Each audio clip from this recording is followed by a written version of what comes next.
गाडी कुठे लावली ज्ञानेश्वरी इकडेच म्हणू नको ना गाडी पण तिथे सगळ्यांना लावली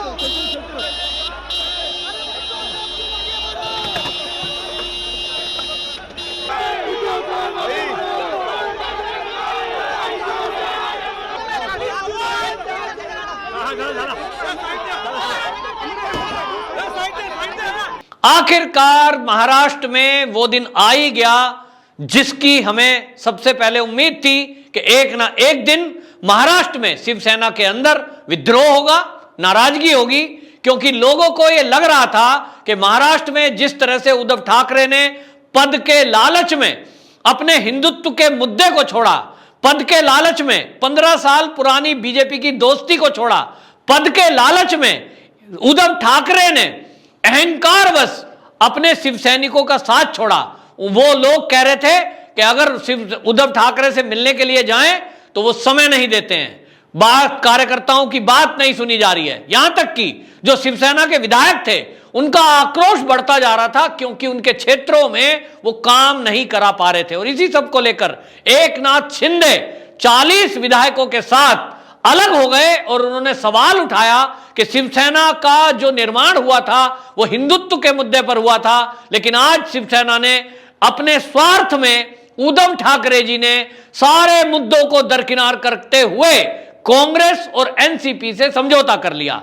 एकनाथ शिंदे ने केवल एक बात उठाई और वो ये कि शिवसेना ने कांग्रेस और एनसीपी का साथ जो लिया है ये गलत है और एक ही मांग रखी कि चाहे उद्धव ठाकरे ही मुख्यमंत्री रहें, मैं उनको हटाना नहीं चाहता, शिवसेना को तोड़ना नहीं चाहता, मेरी केवल एक इच्छा है कि शिवसेना बीजेपी के साथ मिलकर सत्ता में रहे, सरकार बनाए, ना कि एनसीपी और कांग्रेस के। अब बात यह है कि एकनाथ शिंदे ने जो ये मांग रखी, क्या ये मांग नाजायज है?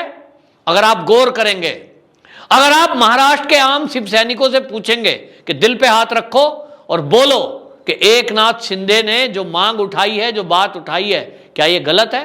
तो जो पुराने शिव सैनिक हैं, जो बाला साहब ठाकरे जी के समय के शिव सैनिक हैं, वो ये कह रहे हैं कि वाकई में एकनाथ शिंदे ने जो बात उठाई है हर शिव सैनिक के दिल में है कि शिवसेना बनी ही हिंदुत्व की रक्षा के लिए थी, बनी ही हिंदुओं की रक्षा के लिए थी, लेकिन आज जिस तरह से सत्ता में आने के बाद हिंदुत्व और हिंदुस्तान के मुद्दों को दरकिनार कर दिया गया। उद्धव ठाकरे जी भले ही मीडिया में आकर के ऑनलाइन कोविड के कारण से रो रहे थे, यानी उस तरह की बातें कर रहे थे इमोशनली कि हम हिंदुत्ववादी हैं, शिवसेना ने हिंदुत्व नहीं छोड़ा है। तो उद्धव ठाकरे जी आप बताइए कि अगर आपने हिंदुत्व नहीं छोड़ा तो फिर हनुमान चालीसा पर रोक क्यों लगाई थी? हनुमान चालीसा पढ़ने वालों पर राजद्रोह क्यों लगाई थी? ये पाकिस्तान नहीं है, ये भारत है, ये आजाद हिंदुस्तान है, यहां सड़कों पर नमाज अलाउ है, तो फिर हनुमान चालीसा भी होना चाहिए था। इतनी सी ही बात थी, या तो दोनों बैन होने चाहिए थे, इतनी सी ही बात थी। लेकिन आपने हनुमान चालीसा की घोषणा मात्र करने वालों पर राजद्रोह लगाया। यह केवल एक नवनीत राणा या उनके पति पर नहीं लगा है, इससे पूरे महाराष्ट्र में एक असर गया, क्योंकि महाराष्ट्र शिवाजी महाराज की धरती है और शिवाजी महाराज, उनके जो गुरु समर्थ गुरु रामदास, उन्होंने हनुमान चालीसा और हनुमान मंदिरों के जरिए क्रांति को जन्म दिया था, क्रांति की थी। ये शक्ति का केंद्र है, हमारे देवता हैं, और यहां से आपके हिंदुत्व पर शक हुआ। लेकिन आप ये देखिए, दूसरी कमी निकाल दी कि एनसीपी, सारे शिव सैनिक कह रहे थे, चाहे आपके विधायक भी हैं, कि ये जो एनसीपी है सारा जो सत्ता का सुख है ये भोग रहे हैं, करोड़ों करोड़ों का घोटाला कर रहे हैं, सरकार बदनाम हो रही है शिव सैनिक की। आप कहते हो आपको खुशी होगी कि एक शिवसैनिक मुख्यमंत्री बने। जब उद्धव ठाकरे जी आपने शपथ ली थी तो आपने कहा, और उसके पहले संजय राउत कह रहे थे कि हमें एक शिवसैनिक को मुख्यमंत्री बनाना है। तो सरकार में जितने भ्रष्टाचार हुए वो किए एनसीपी ने, लेकिन बदनाम कौन हुआ? शिवसैनिक बदनाम हुआ। यदि आज आप ये दिमाग लगाएं, उद्धव ठाकरे जी सत्ता में आप मुख्यमंत्री बने हुए बैठे हैं तो आप शिवसैनिक हैं। और अगर कोई आज कलंक लगता है एक शिवसैनिक पर तो ये बाला साहब ठाकरे जी का अपमान है, ये पूरी शिवसेना का अपमान है। ये अपमान और किसी शिवसैनिक ने नहीं किया, ये केवल आपके उस कारण से हुआ है कि आप मौन होकर के ये सब देखते रहे।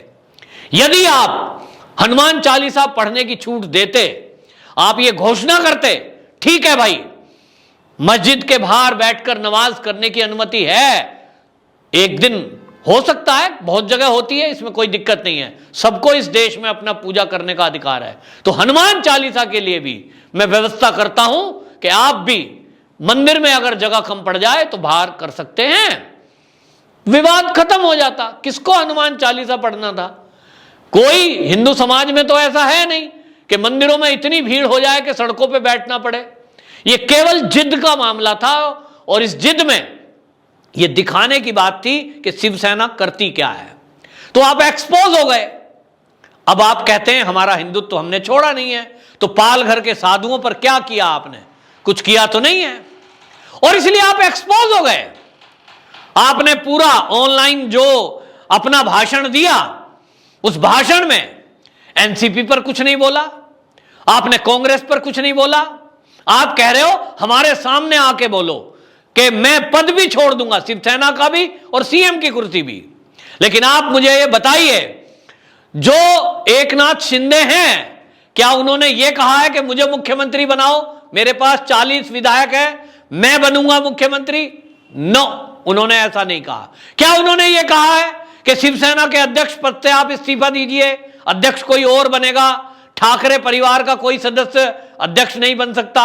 नो, ना उन्होंने शिवसेना के खिलाफ कुछ कहा है, ना उन्होंने ठाकरे परिवार के विरुद्ध कुछ कहा है। उन्होंने केवल एक बात रखी कि ये जो शिवसेना है ये अपनी विपरीत विचारधारा की पार्टी से समझौता तोड़े और अपनी समान विचारधारा वाली पार्टी से संबंध जोड़े। क्या कहा है? 15 साल पुरानी दोस्ती बीजेपी से आपने तोड़ दी, काहे के लिए? मुख्यमंत्री पोस्ट के लिए। तो वो एकनाथ शिंदे एक तरह से आपको आपके मित्र से मिलाना चाह रहा है। एकनाथ शिंदे इस समय शिवसेना के हित को भी देख रहे हैं और महाराष्ट्र के हित को भी देख रहे हैं। उन्होंने एक प्रपोजल रखा कि आपका एक पुराना दोस्त है जिससे आपने 2.5 साल पहले दोस्ती तोड़ दी, जरा उससे मिल जाओ, जिसका नाम भाजपा है। तो भाजपा से मिलने के लिए कह रहे हैं, ना कि वो अपने लिए सीएम पद चाह रहा, ना वो अध्यक्ष पद चाह रहे। लेकिन उद्धव ठाकरे के संबोधन में आधा घंटा लगभग जो भाषण दिया, उसमें कोई जिक्र उसका नहीं किया जो मुद्दा एकनाथ शिंदे ने उठाया है। ये जो दुर्दशा हुई है, ये जो आज महाराष्ट्र में फजीयत उद्धव ठाकरे की हुई है, इसके पीछे खाली एक कारण नहीं है कि एकनाथ शिंदे की वजह से ऐसा हुआ है। इसके पीछे अनेक कारण हैं, और वो कारण अगर मैं गिनाने बैठूंगा तो आपको याद आएगा। कहां से शुरू करूं? पालघर के साधुओं की हत्या, उसके बाद जिस तरह से सरकार ने शून्यता बरती, एनसीपी के दबाव में कार्रवाई नहीं होने दी, ये क्या था? ये हिंदुत्व से समझौता नहीं था।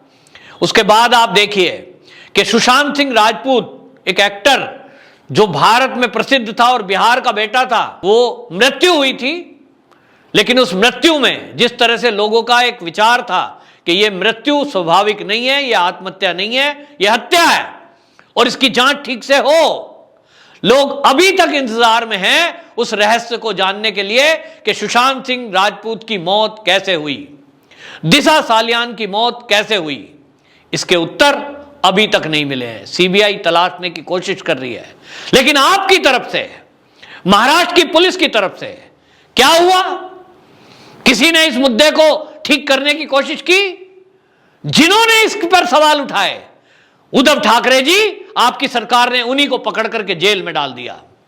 रिपब्लिक चैनल इस मुद्दे पर उठा रहा था क्योंकि जनता की बात थी, जनता की आवाज थी। सुशांत सिंह राजपूत, एसएस आर्यन ने इसके लिए आंदोलन किए, जो आज भी कर रहे हैं, आज भी इंतजार में है। सवाल उठाने वालों पर आपने केस दर्ज करने शुरू कर दिए। आपकी सरकार में डॉक्टर स्वप्निल, वो एक महिला है जिसने बाला साहब ठाकरे जी की मूवी बनाई और उसी ने उत्पीड़न का केस दर्ज कराया थाने में संजय राउत जी के विरुद्ध। क्या किया? उसके खिलाफ केस दर्ज कर दिया। अभी तक उसका जवाब नहीं मिला है और संतोषजनक जवाब अभी तक नहीं मिला है कि उस मामले में हुआ क्या, क्योंकि संजय राउत जी आपकी सत्ता में सर्वे सर्वा रहे और उन्हीं की बयानबाजी से शिवसेना का नुकसान भी हुआ और बीजेपी और शिवसेना की दोस्ती में दरार आई। आपके अंदर बस में नहीं है संजय राउत जी को आप रोक सकें, भैया आप बीजेपी के बारे में इस तरह की बातें ना बोलें, लेकिन नहीं, तो जनता का आक्रोश फूटा। सुशांत सिंह राजपूत, दिशा सालियान, ये दो मौतें ऐसी हुई जिसने महाराष्ट्र नहीं पूरे भारत में युवाओं को ये सोचने को मजबूर कर दिया कि आखिरकार ये जो शिवसेना की सरकार बनी है इसमें और कांग्रेस में फर्क क्या है। ये फर्क अभी तक कर नहीं पाए। आपने उठा करके उस अर्नब गोस्वामी को जेल में डाल दिया, आपने कई ऐसे युवा पत्रकारों को जेल में डाल दिया जिन्होंने आपकी सरकार से सवाल पूछे। तो क्या इस प्रजातंत्र में सवाल पूछना गुनाह है? कांग्रेस की सरकारों में तो यह होता रहा है, लेकिन शिवसेना की सरकार में भी हो रहा है। फिर बताइए तो अंतर कैसे हुआ? शिवसेना और कांग्रेस की सरकारें जो पहले रही हैं उसमें कोई डिफरेंस महाराष्ट्र की जनता को नहीं दिखाई दिया। इसके अलावा आप देखिए नशाखोरी, एक अफसर आता है, वो अफसर बाकायदा पोस्ट किया जाता है केंद्र सरकार के द्वारा, समीर वानखेड़े, लेकिन जिस तरह से आपके एक मंत्री नवाब मलिक आए दिन प्रेस कॉन्फ्रेंस कर रहे थे, आज मैं ये खुलासा करता हूं ये किस जात का है, आज मैं ये खुलासा करूंगा इसने पढ़ाई कहां तक की है, इसने शादी। अरे आप मूक दर्शक बन के बैठे रहे। आपको चाहिए था कि आप ये कहते कि समीर वानखेड़े नाम का अफसर एक दलित परिवार से आता है, आप उसका अपमान क्यों कर रहे हो? मंत्री जी जबान बंद करिए, आपका काम एनसीबी के अधिकारी की जांच करना नहीं है, आपका काम है अपने मंत्रालय को देखो। लेकिन आप मौन हो गए और नवाब मलिक आए दिन उस अधिकारी के ऊपर हमला करता रहा, अंततोगत्वा उस अधिकारी का ट्रांसफर हुआ। इससे जनता में मैसेज क्या गया कि उद्धव सरकार नशेड़ियों के साथ, यह मैसेज गया है। आप हैं कि नहीं मैं इस पर नहीं पढ़ रहा हूं, लेकिन इस मुद्दे को लेकर जनता में आपका इंप्रेशन खराब हुआ कि शिवसेना की सरकार भी बाकी सरकारों की तरह उसी तरह चल रही है कि महाराष्ट्र में नशाखोर बढ़ते रहें और जो ईमानदार अफसर उन नशाखोरों पर कार्रवाई कर रहा है उसको आप इस तरह से परेशान करेंगे कि वो ट्रांसफर कराने पे मजबूर हो जाए। क्या अंतर रहा पहले की सरकारों में और उद्धव शिवसेना की सरकार में? यही अंतर, इसी अंतर के कारण आक्रोश पनपा और आपके खिलाफ जो आक्रोश है वो आज दिखाई दे रहा है। तो आपने एक भी उत्तर शिवसैनिकों की उन आक्रोश पर नहीं दिया। एकनाथ शिंदे का एक भी प्रश्न का उत्तर आपने नहीं दिया। आपने नहीं बताया कि एकनाथ शिंदे ने जो प्रश्न पूछा है, जो शर्त रखी है कि आप बीजेपी के साथ गठबंधन करो, महाविकास अघाड़ी जिसमें कांग्रेस और एनसीपी है, उनसे समर्थन वापस लो, आपने इस मुद्दे पर एक भी बात का उत्तर नहीं दिया। इसका मतलब यह है कि अब आप इस मूड में हैं कि आप इस्तीफा नहीं देंगे, फ्लोर टेस्ट पर जाएंगे। निश्चित रूप से फ्लोर टेस्ट के लिए अब अगली कार्रवाई होगी, निर्णय राज्यपाल जी को करना है और यह माना जा रहा है कि अगले 1 या 2 दिन के अंदर ही अब वो समय आएगा जब फ्लोर टेस्ट के लिए आपको बुलाया जाएगा। निश्चित रूप से ये तो एक बड़ी एक घड़ी है महाराष्ट्र की राजनीति में, लेकिन यह बात जरूर है कि इसके लिए शिवसैनिक या शिवसेना, इस पर कोई सवाल नहीं है। सवाल केवल काले शहर कार्यशैली पर है और मुद्दों पर है, जिसका कोई जवाब उद्धव ठाकरे ने नहीं दिया। वंदे मातरम।